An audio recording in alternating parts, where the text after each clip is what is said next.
Hey guys, Zach here, Peterbilt of the Rockies, bringing you kind of a different style of video today. Just have pictures of this truck. I haven't been able to do a video. It's at a different location of ours, but wanted to bring it to you guys, let you know this thing is available. It's on the ground. It will not last long.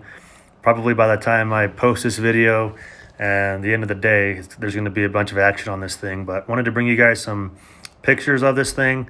It is available. Give me a call. My information will be below on specs. I'll put a little bit of specs below on the video in the description.